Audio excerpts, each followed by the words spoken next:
Good morning, beautiful people of the internet, and welcome once more to the Sunday special live. You can see once more it's just the thorns and no roses. Helen isn't with us today, taking a much needed break, and believe it or not, a break doesn't include hanging around with us for an hour in the morning. So hopefully Helen has a great Sunday morning. But until then, you are stuck with myself, Jay Howard, Piotr, Rusinek, and Adam G. Lawrence, who will be going through a précis of his Sunday supplement, which is normally a critique on the political, economic, and social environments that we suffer through in the 21st century. Adam, how's it looking? Are we on doomsday yet? Where are we on the clock? Jay, you've just written the best bit of promo for the supplement there's ever been. So I just hold on, I just need to write that down. So political, economic, lovely. Yeah, it was. I took last week. 9,577 words. I realised I might have lost a couple of people. It was a bit of a chunker. But then when there's a budget, it has to be comprehensive, even when the budget is full of pretty rubbish stuff, really, for the property investor, to be honest, and more what wasn't in there that probably hurts as well from that perspective. So this week I focused on, because one of the things that caught my eye this week is that there's some arrears data that were published. So the FCA and UK Finance publish some data every quarter. It's a bit slow. It's not terrible. I'm pretty fussy these days. It's the middle of March and we've only just had Q4's data for 2023. So it's that 2.5 month lag. It's not that helpful in the now, and plus I'm naturally impatient, so it's not ideal, but the data is robust and it is good, and it does, these things, your big short moments don't tend to happen all of a sudden. I certainly remember having some conversations sort of mid-end January with Rod about COVID in 2020, that this could happen, that could happen. There was still a couple of months, which was quite a long time to organize some stuff. What we didn't do is adequately forecast if this, then what, then. And I think that's probably what I learned from that situation. But that was obviously quite a quick one, because it's a virus spreading around the world. Whereas notoriously in The Big Short, it's March 05 when Michael Burry first uncovers the fact that in 2 years' time, some promotional mortgage rates are going to drop off, and it's going to set this sort of mushroom cloud off. And even from the mushroom cloud going off, there was still 18 months before the market really started to adjust significantly. There's that bit when they're driving around in Miami and the agent's going, yeah, the market's in a bit of a gully at the moment and most of the houses are empty and people are desperately trying to sell at what they've paid for it and stuff like this, So I suppose in that context, the 2.5 month lag isn't too bad. And the data is quite good. And the really important bits, well, the bit that made the headlines, arrears up 50% year on year, right? Looks hella scary, right? What the FCA are quite good at in their reporting, because the source data is, the spreadsheets are many tabs, many hundreds of rows and columns long. So it is important to look at their summaries. And then I do still look at the primary data for the bits I want to drill down into.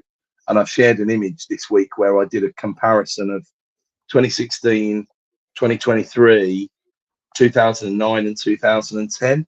And the reason why I chose 2016 is the arrears are currently at their highest level since Q4 2016. Now, if you remember 2016, I think probably the first thing that comes into everyone's minds is the Brexit referendum, right? That's the thing that it will go down in notoriety for. I remember a bit of inflation on the back of that because the currency fluctuated and all the rest of it. But I remember also quite distinctly Mark Carney coming out on, was it the 24th of June in the morning, and kind of steadied the ship. They lowered the interest rate. They settled the international markets. There wasn't a huge level of concern. And there wasn't kind of this, there was more talk than there was action. Investment in businesses started to drop a little bit, but that takes years to kick in, and whatever the opposite of bear fruit is, chop all the fruit off the trees or whatever. That takes years to sort of bite, really. So there wasn't anything amazing that happened, but arrears, and that stood out to me, because the number I was more interested in was only 7% of new loans in terms of balance were for buy-to-let, and that's the lowest figure since Q3 2010. Now that is really significant, because I did a little track back to Q3 2010, and the 5-year gilt was 2%. Now, in today's market, that would see the mortgage rates at about 4 or 3 point something. But back then, the margins were much, much higher, because the risk was so much higher, because there was so much repossession activity going on, right? So that meant the mortgage rates were more like 4.5, 4.75, something like that, right? And it was, the hard thing was getting a loan. You know, getting a lender, getting a loan was the tough bit for new stock. But that was the primary driver in that buy-to-let share of the market being so low, you know. So what do we know now about 2023? We have significantly suppressed transactions, and a tiny fraction of those transactions, when we look at mortgage, were for the rental market. So that speaks to you about how much rental stock there is or isn't going to be out there, because that's one thing we really don't have a very good real-time handle on. And we normally have the English housing survey is about the best that we do. But the most recent one is covering 2021 to 22, which is almost irrelevant in today's market. I mean, it's a total step change to today's market in so many ways. So we know we've got a real shortage of stock in the future. And I put the arrears into context. So rather than 50% higher than 12 months ago, the more important ones were, well, what do they look like in compared to 2016? So we're about 1.28% of mortgage balances at the moment. And those were similar sorts of numbers actually in 2016, right? Very, very similar. 1.32, 1.4. That. So I think it's fairly fair to say that 2016 was a comparatively normal property market. It certainly wasn't a bad year. You know, London had topped out. Bristol had really started performing. Birmingham was just on the ascendancy. You know, that was where we were at. There certainly weren't many wobbles that I remember around and about, apart from there was theoretical wobbles because of Brexit, but they were only theoretical. They were never sort of borne out in the data. When we go back to 2009, 2010, the sort of percentages you get in arrears are things like 3.8, 3.73, stuff like that. So much, much bigger. So you're talking somewhere between a third and a fifth as severe as a 2008. And I think my point of fact has been actually more like, ultimately what's going on here is really a return to normality. Return to normality in the higher interest rate world, right? In the world of where the rates were, credit still available, arrears just coming back to normal. And really the headline should be, it's the pandemic that pushed them down, because there was stimulus, there was cheap money, there was all of that. So the press spin is completely wrong. Now, you don't like the idea, arrears are up 9% quarter on quarter, right? That's not good. And we don't want that trend to go on, but we're a long, long way away from a big short style moment at the moment, is my central point. Also had a look at unemployment. Not loads has changed. We're still under 4%, and people are still trying to get headlines out of an unemployment rate that's under 4%. Inactivity is still a problem, as we've been saying. The lowest hanging fruit on the inactivity front will be to sort the doctors' crisis out, sort out the pay for the hardworking junior doctors, and get those waiting lists down, because there's nothing more damaging than a strike for NHS waiting list numbers. Although it does seem that the unions are probably strategically hanging on, as we said before, for the Labour government, who are surely it's theirs to lose. Although of course they could still lose it. There wouldn't be a problem for them. They've done it before. 87, 92. These were surprise losses. Starmer's still not polling very well. Who knows what's going to happen? And then of course another big one where it's probably been overemphasised. January's GDP figures are out. We're up 0.2. Some people determined that was enough to say, yep, recession over, which is a bit silly, because we won't have the official figures until the middle of May for the first quarter. Having said that, you guys know I'm quite keen on the PMI flash data, and the services sector really drives the whole economy. GDP was up 0.2 because services were up 0.2. I mean, it really is as simple as that. So if services are doing well, we're okay. That's the reality of it. I also took a bit of a deeper dive into the construction side and had a little look at the housing starts and stuff as well, because the quoted 240,000 units that we did last year deliver is not a bad number. Now, I think everybody knows those books are cooked quite significantly, and you'd be much better off to look at starts and the delivery of starts for true new build results. Now, where things like conversions fit into the figures and HMOs actually is a little bit opaque, and this is why these things don't necessarily add up. But in the first 3 months of 2022, which you'd have expected to be the stock delivered in the first 9 months of 22, sorry, which you'd expect to be the stock that was delivered in 23, yeah, there were 138,000 starts in the first 3 quarters. We were down to 123,000 starts in the first 3 quarters of 2023. So that was down about 9%. And I don't think Q4 23 will have been very good for housing starts, personally.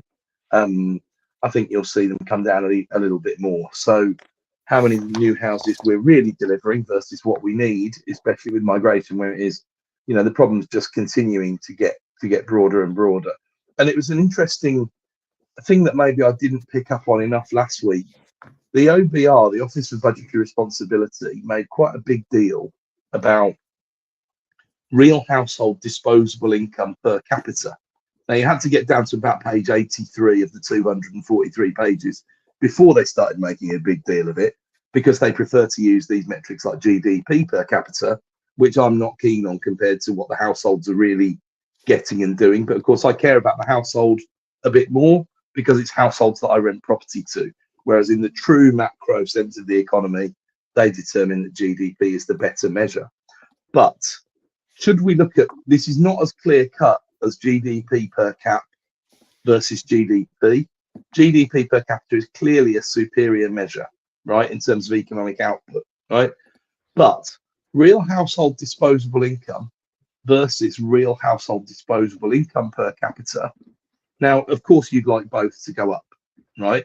But if real household disposable income goes up and real household disposable income per capita goes down, what does that mean by definition? It means that you've got more people per household than you had before, right? Yeah. So there's a few things to unpick there with that, because number one, households changed during COVID. We rented property to people who were moving out relatively temporarily to get away from a multi-generational household because they were so concerned about the spread of the virus. So two key workers wanted to get out of mum and dad's because grandma lives there or something like that. Some of those people then went back home after COVID had calmed down. Some of them stayed in the rental market or progressed through the levels, of course. So that's sort of got to wash out the figures. But it also tracks back to that piece I did about a couple of months ago now about where are all the people who've come into the country over the past 2 years, because you can't place them in the rental sector, you can't place them in the temporary sector, you can't place them in the hotels and all the rest of it.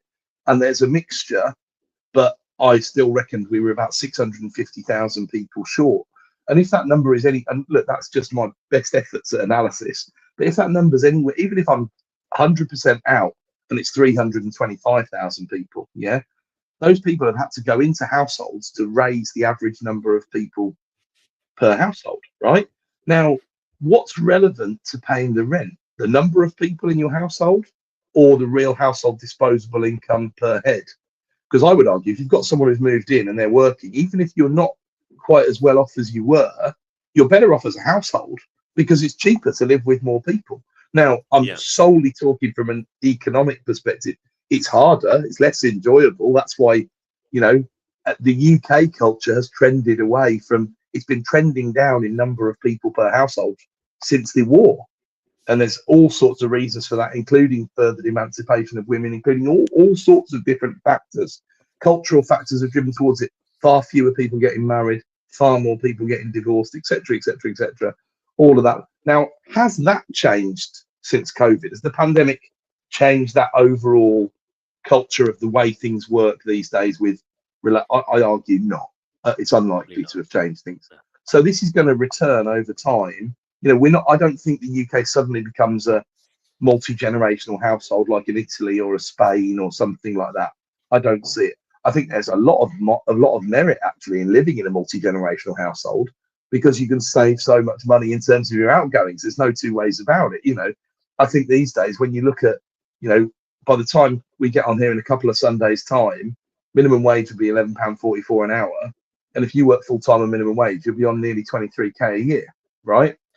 At that point in time, a £500 a month room with bills included in an HMO is going to be £6,000 a year, right? That's pretty incredible in terms of what disposable income you've got to spend, I think, realistically, even when you consider it. So real household disposable income there, significantly better than it was. And actually, going back to the unemployment and the labour market figures, they prefer at the ONS to adjust the wage increases, which are still at 6.1% year on year. So I'm looking forward to this 2% inflation that we're talking about, and still rolling on the floor laughing, to be honest with you. The 6.1%, even adjusted for CPIH, which is the ONS's preferred measure to include housing costs in CPI, real wages are moving forward 1.8% year on year. That's real progress. Now, again, look, the political spectrum being where it is at the moment and the scene being what it is, you're not going to see any thank yous for any of that for the incumbent government. There's no two ways about it. They've done their dough with the public.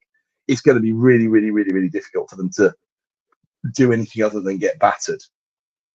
And if they keep making mistakes trying to appease the people who are otherwise going to vote for reform, which I just think is a misnomer, because I think the Labour Party are going to lose at least as many people to reform as the Tories are, because it's a Brexit stay or remain issue vote. It's not a red or blue vote. It's not a left or right vote. It's we want someone, we like someone who stands up and speaks harshly, even if they speak nonsense, to be honest. There's different reasons. It's almost like a reform is another word for change. Yeah. And you remember the presidential election in America where the campaign was change, make America great again. Let's call for change, blah, blah, blah, blah, blah. And that's probably what you're seeing a bit with the reform actors. But you actually have a look at some of them and yeesh. you think there's been claims about racism and anti-Semitism in the Conservatives and the Labours, and you look at the reform and you think, just kind of sounds like a nationalist party has been rebranded. You know? It'll be like it'll be just like it was. And the idea of them standing a candidate in every seat, they will have to have a trawler with a net that sweeps up sex offenders, people no one else will have. They'll have some terrible, awful examples of humanity in the next election. They really, really will. And the thought that, in a first past the post system, yeah, sure, they might get 5 million votes, right? They might even get more. They'll still probably get 1 or 2 MPs out of that. And presumably Farage will make his 93rd attempt to get elected as an MP rather than just an MEP. I think he's 0 for 8 in Parliament at the moment, and he's probably fuming that George Galloway has nicked Rochdale. But we'll see. But you're quite right. You can't. I mean, at the moment, let's face it. I don't think it's rhetoric to say most of the current political crop aren't very good. And if you looked over to the Labour Party, you'd probably say the same thing. There's half a dozen people who look pretty competent, people you'd be okay with running the country, right? Once you go beyond that, it's like, you won't be, you'll be rubbish, mate. You'll be rubbish, and you'll be a minister in charge of a multi-billion-pound budget, and it's not right. So imagine if that talent has already been collected.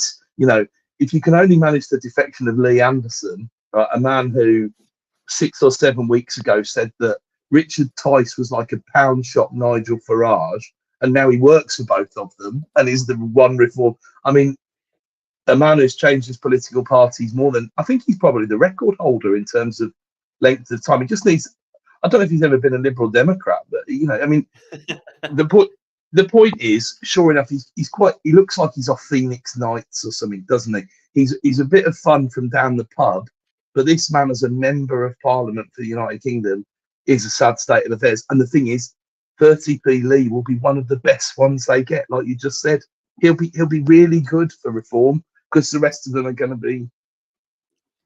It's a really very problematic situation because you look at the Conservatives, you think, okay, well, there's an ideology there where you're in a situation where there isn't really time in the current state of affairs to be ideological. You need to be looking at things practically, taking advice from people who actually have qualifications in the areas where you are seeking to lead. You know, if you're the education minister, the chances are you maybe went to a bit of a posh toff school, maybe, and probably didn't do exceptionally very well there either. But that's your level of understanding of the education system. Same with transport, same with international security, same with monetary, same across the board. These people are picked out of a hat like a lottery. Who supported who up which slippery pole? These are not people that they may have an understanding as to how politics works, but they don't really understand how the areas of which they're in charge work. So instead of being idealistic around conservative values, liberal values, middle ground values, whatever it may be, why don't you just start listening to the people that know what they're talking about and actually start working together to rebuild a country? I saw an article recently. Actually, I think it was a video where they were talking about offering, I think, £3,000 to send to offering refugees £3,000 to go to Uganda instead of staying here in this country. And the lady that was talking on it was saying, "Oh, but it's probably best that they stay here and." Quality of housing, this, that, and the other. And I said, there was an article out last week about 10-year-old children on the streets, sleeping rough. Where's there is a. I love this country. I think there's a lot to really lots of freedoms. There's loads of things to be positive about, but we are in no way a safe haven for refugees when we cannot even house our own children, where war veterans are being put out on the street, where elderly people do not have a social system that looks after them. This is not an environment where maybe abroad people are telling everyone go to the UK, it's great, as well as telling them we're the biggest perpetrators of injustice for the last 5,000 years. If you can pick a rhetoric and stick to it, I think you're special, but no one can quite just yet. But it makes absolutely no sense. And do you think the refugees should stop in France? I think France is a bit of a shithole at the moment as well. And I think that's not the problem of the French people. I think there's a lot of issues with French governance at the moment. And can you pick a country from the Middle East to France and the UK where it's any better? Probably not. Well, do you know what's stunning? Go on. What's so stunning is that since 2010, right, economically, the UK has outperformed France and Germany, right? And you'd find that very difficult to believe, but that's the truth in terms of the GDP figures. They've all got their documented problems at the moment. There's no two ways about it. But there's so many things that have gone on paper quite well, apart from primarily the health service, which of course is such a big single issue. But do you know how close we are again economically to having to do some kind of major revision? I didn't even realize this until the other day. We are the last bastion left of. People often make broad brush comments, don't they? Scandinavia is amazing, it's better in Germany, blah blah blah blah blah. You'll remember those sort of panic-stricken things that we saw in 2020 from Italian and Spanish hospitals, particularly, where it was utter carnage. And it was the fear of that I think really made the lockdown gain enough political momentum in the first place for Boris to do it to appease the people, sort of thing. But actually, we're the only ones left who are not apart from dental, where of course we are charging for stuff. The only ones left who aren't making selective charges for the amount of stuff we deliver at the point of consumption, right? And yeah, you could say, okay, we've got a prescription charge. Obviously, it's heavily subsidised when you look at what pricing might be. Even ignore the US, which is obviously crackers, but Canada or somewhere sensible that we would not be unhappy at being compared to. Do you know what I mean? As a liberal nation, as a nation with fairly strong values. And we're the only ones there, and that situation has got to change. And I don't know whether Labour are going to be the ones brave enough to take that on, but we kicked the pension can down the road for so long until I think it was 2016 when they finally started to move the needle. And it was because they knew about the problem for years and years, and they're not moving the needle quickly enough, realistically, but they are at least moving the needle. They should have started moving the needle in the 1990s or something in reality. So healthcare is a problem. I'm not saying the Conservatives have done a good job on healthcare, because I don't think they have.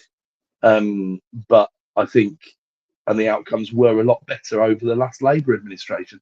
But of course, we had a primary surplus economically over some parts of that Labour administration, and now we dream of that primary surplus, and that extra 400 billion plus interest plus all the rest of it has not made that any easier, unless we're stuck with where we are. We're trying to inflate it away at a really limp level of growth. But that's the economic sadness. But it still seems to me, if you trust the numbers like I always do, UK is obviously a very attractive destination, and this is that we bear the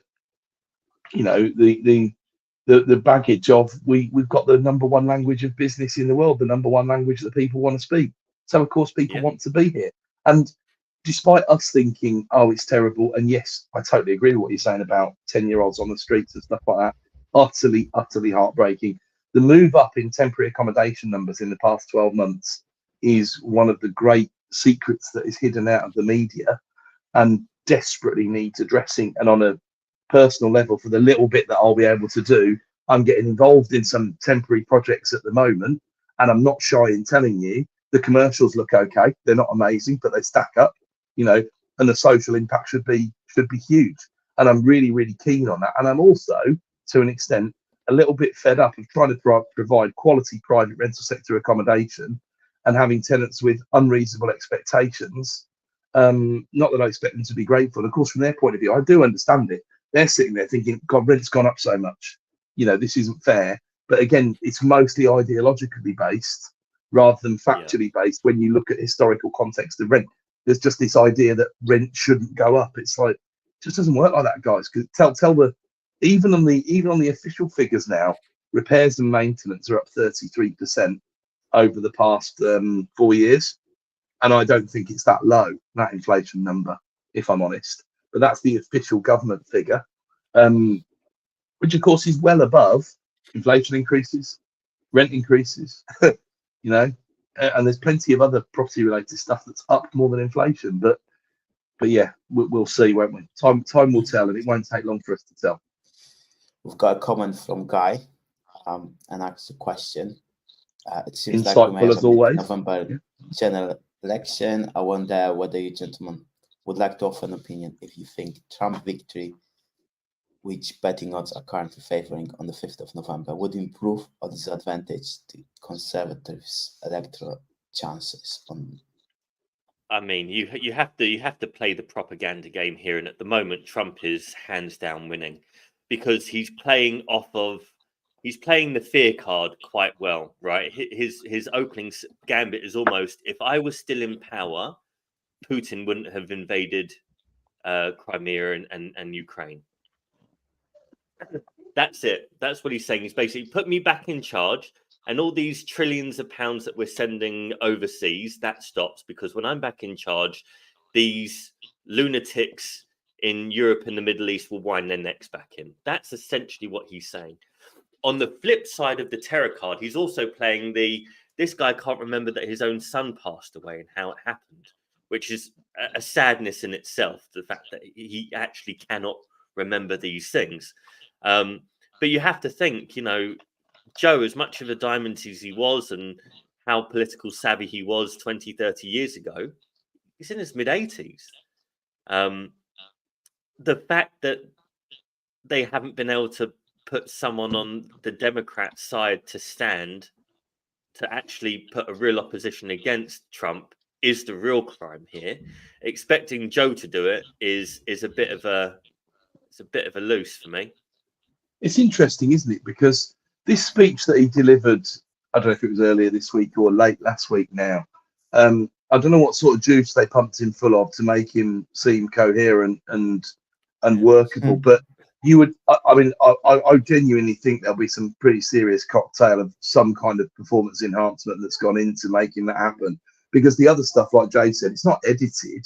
You know, we've all seen it for ourselves. It's not a lie. It's not a political. We're not taking a political position. We're calling what we see in front of our eyes, right? So that would lead me to believe he'll have to largely be hidden from view during the campaign, right? So this will resemble a Theresa May versus Jeremy Corbyn style approach, where Corbyn was getting himself out there and Theresa May was hiding, and it ended up really being a very, and Corbyn, as was proven in 2019 when he stood up against the proper candidate, even if that proper candidate did turn out to do what you kind of might have expected Boris Johnson to do, who absolutely battered him and destroyed him with an 80-seat majority, right? Whereas Theresa May limped over the line and had to do a confidence and supply arrangement with the DUP, if you recall. I think they won that election in 17 by 8 seats or something like that. It was a horrific margin to win by. And if you hide away, you don't do well, right? And they're going to have to hide him away. Right? There's no two ways about it. So I think, you know, tracking back to Guy's question, obviously I agree with Jay that I don't think the betting markets are wrong. Trump looks a shoe in here. There's going to be 3 or 4 more rolls of the dice in terms of court play somewhere, although the Democrats haven't really realized yet they've completely backfired with that whole strategy. It would have worked against anybody else but not Donald Trump. And I'm reminded of, interestingly, timing wise, started watching a documentary on Netflix last night that was about the octopus affair. Is it called the octopus? You watched it? American Conspiracies, the Octopus Murders. Yes, that's it. The Octopus Murders. So, and I mean, it smells to high heaven, doesn't it? But the point is, I'm thinking of the Iran situation before Ronald Reagan was elected and Jimmy Carter was still president, right? And the whole Ukraine situation has got a little bit of a flavour of all of that because, like you say correctly, he's got his singular couple of messages on this issue. Number one, hang on, what's all this money we're sending, and why aren't these? And he's been pulling that one since 2016. Of course, the problem is that he's correct as well because he is actually talking facts there, and it has made Germany and France and people pull their socks up. And in many ways, although they're never going to say this, he did them a bit of a favour because they were pulling their socks up before Putin went into Ukraine, and now they're pulling their socks up at a rate of 100 miles an hour, but everyone's under all this economic pressure because of the shadow of the pandemic, apart from anything else, right? So I think you've got a shoe in. He's got his message clear on that front, but what I'm saying is Trump won't be interested in Ukraine-Russia stopping before the election because that would not help him at all. Not at all. Ergo, Biden would be interested in it.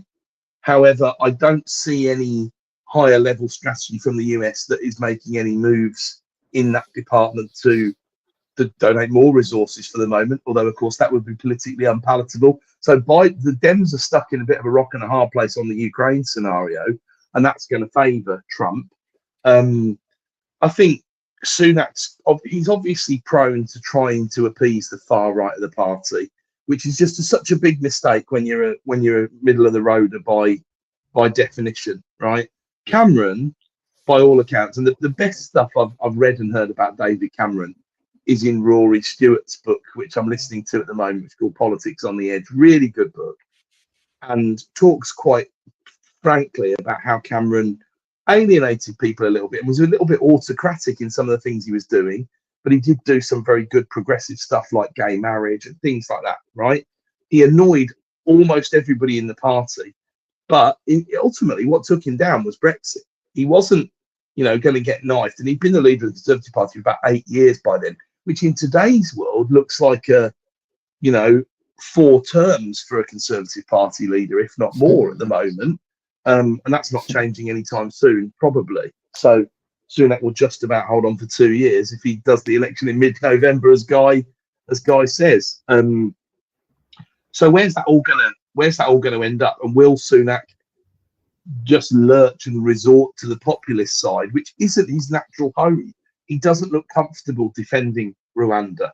He doesn't look comfortable trying to do some of the things that he thinks he needs, and he doesn't need to do that stuff. Right, he doesn't need to do it. We spoke about this a while ago when Suella Braverman was removed, and she wrote that letter basically saying, "I only decided to support Rishi because he would afford these things." And I said, politically, it's a fantastic opportunity for Rishi to go, That's absolutely correct. I do not believe in Miranda. I don't believe in this, that, and the other. He could have completely cut ties with all of this madness, all this ideological crap. He could have unified a lot more people, not the party. Who gives a fuck about the party? Could have unified a lot more of the people that actually matter. And we could be moving forward with so many. But it's one of those things. That's a big diversion. But well, yeah, I Johnson got rid of so many of the good old school MPs that made sure things ran properly with checks and balances. There's literally a dozen of them or so left, So the gloves are off on that. If I was Sunak, I would have tried to show some leadership and said, listen, I'm the effing leader of this party. You're going to start agreeing with me. If you leave, you're toast. Because look what happened to, what was her name, Amber Rudd and Chuka Ramuna and the party that I can't even remember the name of.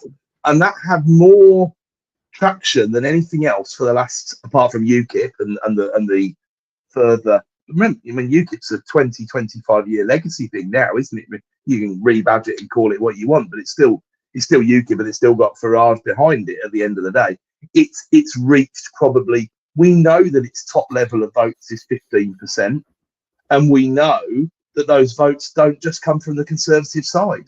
Why people don't do these things by stats, and they're so stupid because in 2015, nobody thought the Conservatives were going to win the election by majority, right? There was about one person who thought they would win the election. And despite the fact that UKIP had this large vote, because immigration was such an issue politically at the time, in spite of that, they still won. What does that tell you? It tells you that as many votes must have come from Labour as came from the Conservatives. Self-evidently true. So that's the bit that his political strategy and his weakness as a leader, and that's the theme that's run through the last at least 4 Conservative Party leaders. Their weakness as leaders is a real shame, and that's the thing I think Trump also in the long run takes away from the situation, because I think he's a weak leader in terms of setting examples for people. He's a stopgap solution, and I agree. Look, you don't start invading America if Donald Trump is the president. He's the scariest proposition as a foreign power that you can possibly. If China thought about a little bit of Taiwan, they're not going to be thinking it when Trump's in the Oval Office. There's no two ways about it. There won't be. No. But that's not a long-term solution to these foreign policy issues. It's one of these things where you think people know he's not a good leader, but what they know is he's a bit of a bully. And when you're dealing with autocratics like Putin,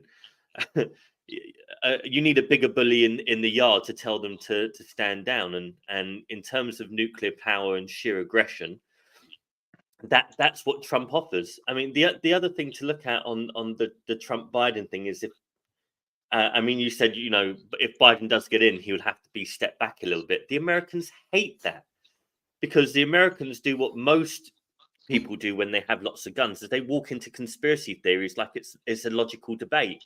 They'll start thinking that there's hidden powers that are making decisions rather than Biden, and it will just descend into madness in 5 seconds flat. So it turns more and more into him not being a viable option, and that's obviously as someone far across the pond thinking about it rather than someone that's actually in the mix. But it's going back to Guy's actual question. It can't hurt the Conservatives, can it? I don't see how Trump getting elected hurts them. It can only benefit them. And then they'll also get to see what is the Cambridge Analytica of 2024. We've already seen a mocked up image with Jimmy Savile on for Keir Starmer and blah, blah, blah. We're going to see a lot more deep fakery and all the rest of it, aren't we? So if they learn a bit from the American campaigns, that'll be interesting as well. And who is willing to pull the dirtiest tricks to get elected? I think probably Labour have learned their lesson in the past, though, will be every bit as aggressive on that front as the Tories will be. Of course, it also depends on where the Tories are getting their money from. If the Hester situation, as it's being known, is going to prevail, I think there's a 5 million that's under scrutiny at the moment, isn't there? And that's a big amount of money in the UK. I mean, that's nothing in an American presidential campaign. It's not a Super Bowl commercial. Do you know what I mean? But in the UK, that's big money, big money. I would say I would say let's end with this disgusting political. Oh, Okay. Sunday morning. Like the Okay. best tip I've had last week from Cody Sanchez. Actually, she was like giving those tips about how to be most productive and stuff. And one of the tip was start listening to some R&B Christian music or something like that. Something that's positive and something that's like, like it's got a beat, it's got everything, but it's got a positive message. And I'm like, she's just such a good point, because all of the pop music or the stuff on the radio is like, you bitch, you this, you that. I'm like, wow, pretty good point. And I think the same with political stuff. Like, it's so easy to get dragged into this stuff. And I think there's benefit to like discussing some of this stuff, but also whether this person gets elected, that person gets elected, it makes no difference, or it makes some difference, but it's like we still have to do our own stuff and do our own things. And it's we have very little control over what's happening up there. And okay, so just to kind of interject here, Piotr, I'm sitting here thinking, what would Christian R&B sound like? It would be, instead of being Bloods and Crips, it would just be Bloods of Christ. Or I'm trying to figure out. You can go for Jewish R&B, Jay. No, I'm in for the. I'm a bit of a mixed bag. But I think, what artists are you listening to? I'm. Is there, who's got Spotify? I'm going. Well, just go for like. This could be the greatest. This is the single greatest segue so far, Piotr. Please carry on. Please carry on. Try I'm gospel Googling Christian energetic R&B. music.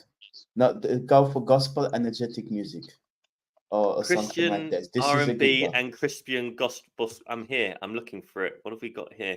It's a subgenre of rhythm and blues, Christian-based lyrics. You'll love this, man. It will make your day. I promise. Shackles praise you. Oh my God, that is a brilliant song.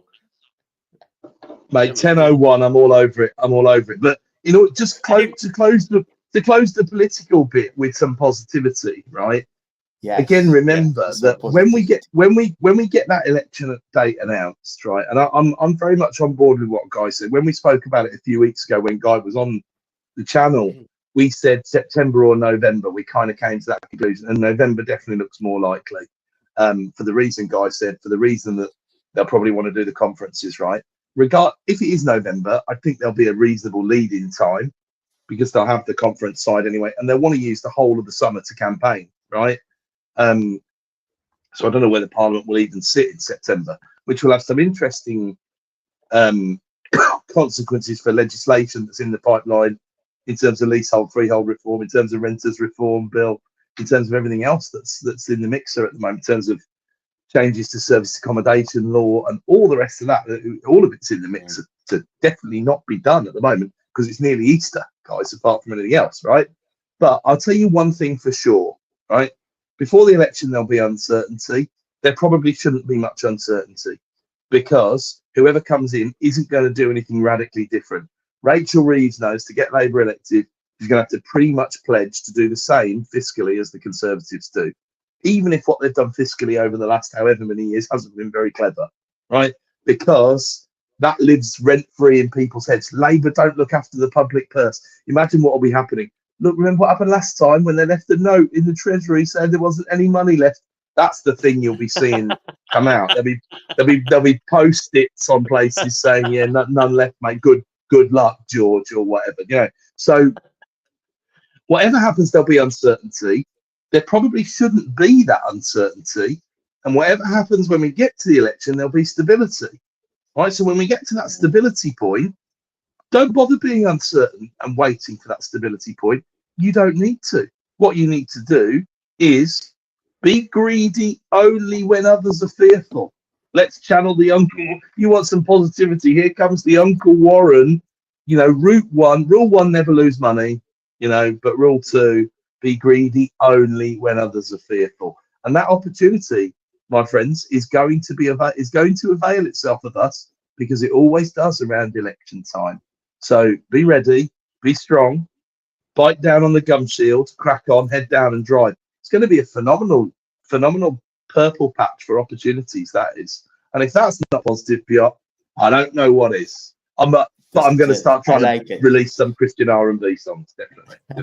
I like it. I gave up partying yesterday for this.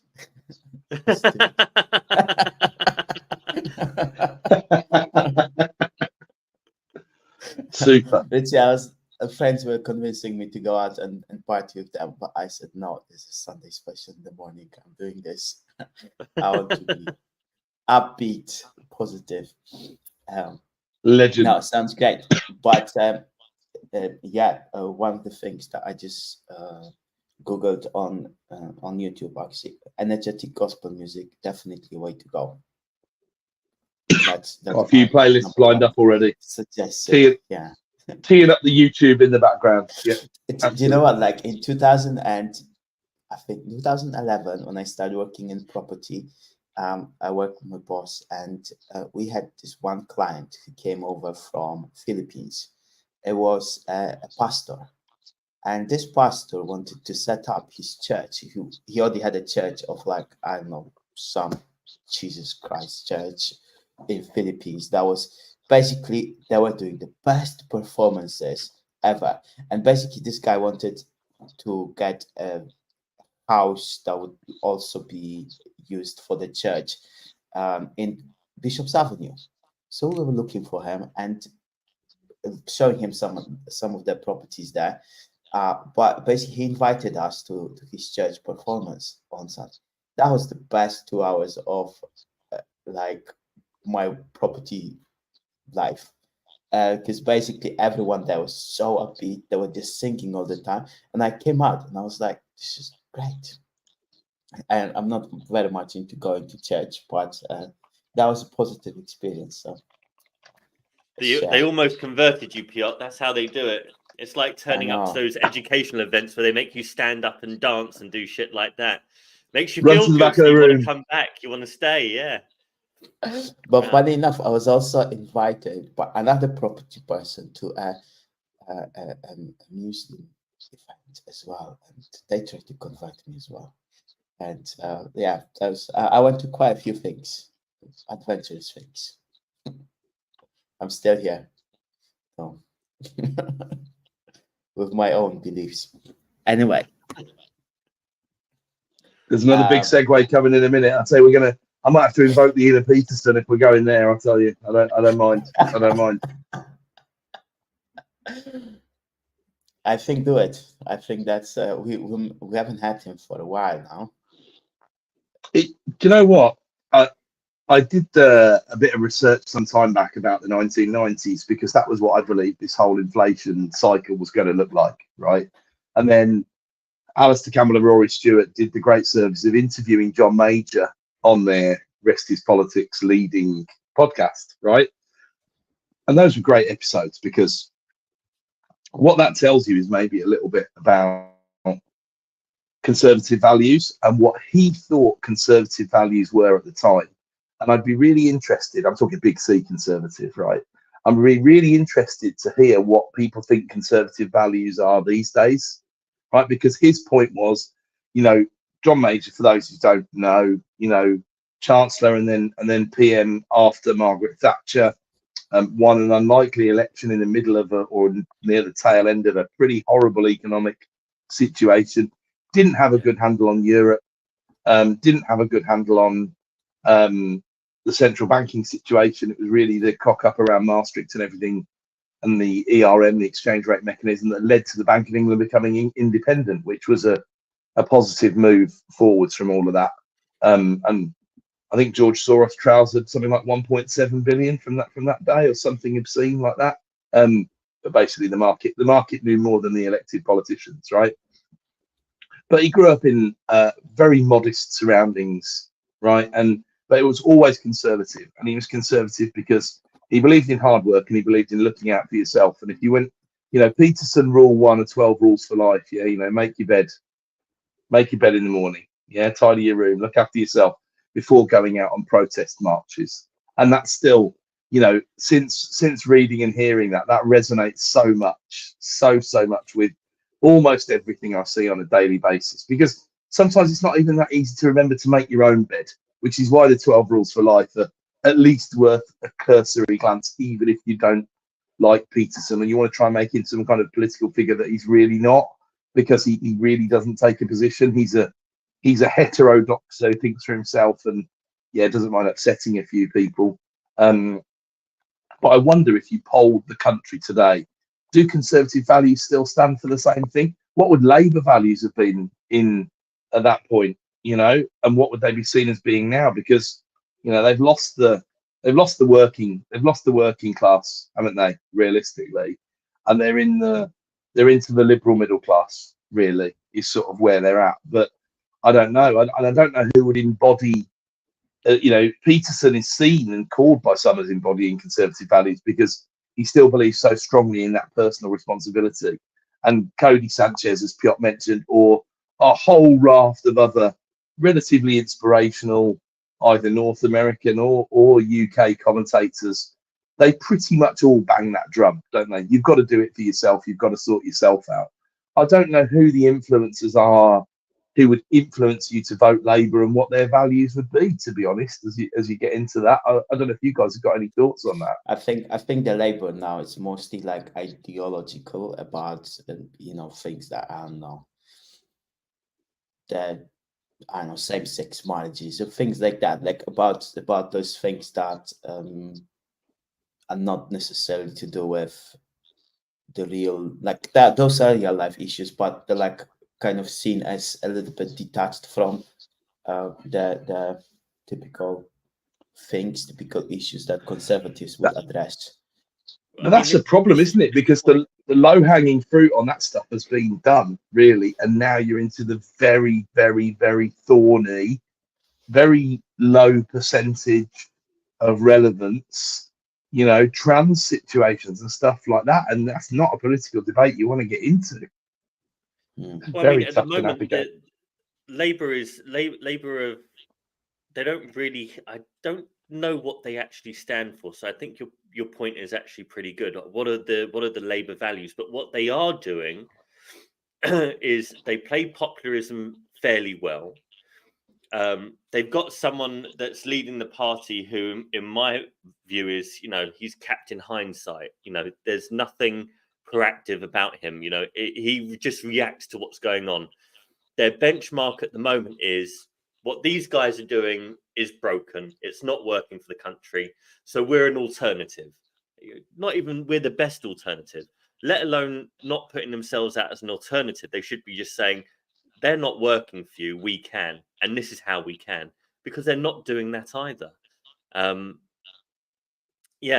think they like to put themselves in diverse kind of situations because they think that gives them not capital, but it gives them a voice. It's a contrary voice. That's all it is. And I think earlier on in this chat, John had said, was it John? Yeah, here we go. John Cox. Surely the UK election turnout is going to be one of the lowest on record. Both leaders are poor communicators and can't see any more voting.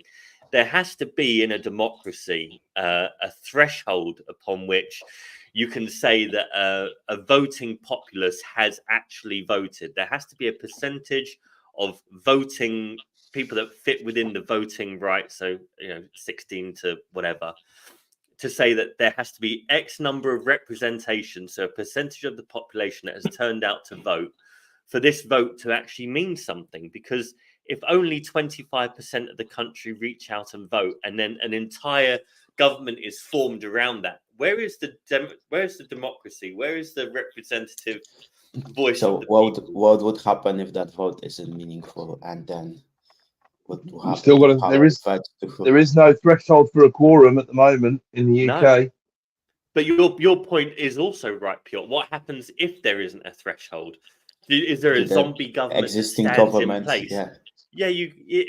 Then I have no idea. But you have to think that somebody has to stand up and actually unite. When you see votes like where I am here, Northamptonshire, about 30% of the county stepped out and voted.